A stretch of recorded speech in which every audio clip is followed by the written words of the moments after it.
Since replacement for Secretary of State, former CIA Director Mike Pompeo was narrowly confirmed in the Senate today. Pompeo faced intense scrutiny from both parties as he is prepared to step into a position that will be incredibly important with big decisions in Syria and North Korea looming large. Here to talk to us about his confirmation process and what we might expect from Secretary Pompeo is Talking Points analyst Michael Furnari. Wow. Michael, thanks so much for joining us. My pleasure. Now, we saw tensions flaring today during this confirmation process. What exactly did it look like? Can you walk us through what happened? Mike Pompeo today was confirmed 57-42 to the Senate. Interestingly enough, 6 Democrats voted for him and 1 independent who caucuses with the Democrats, and that's half as many who voted for him last year for CIA director. So that kind of suggests that there's maybe a bit of a partisan tinge to the Mike Pompeo conversation, and I think over the last few weeks we saw that with some of the questioning he received, or he wasn't even really being asked about foreign policy. He was being asked about things like gay marriage by people like Cory Booker.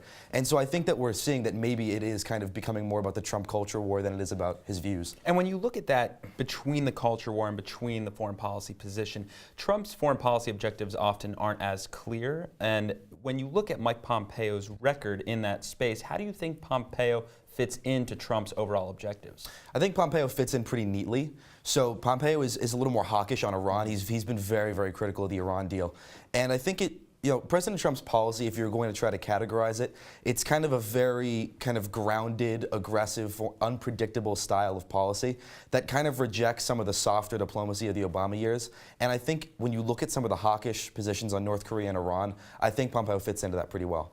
And how much are we expecting Mike Pompeo to be involved with the developments going on in North Korea? Now, Mike Pompeo will be heavily involved. So actually, the government released very recently a photo of Pompeo meeting with Kim Jong-un 1 month ago. And he's actually got trips planned for the next week and a half. So he's going to Jerusalem, Syria, and he's actually on a plane to Brussels tonight. So will probably be much more involved diplomatically than Rex Tillerson was over the last year.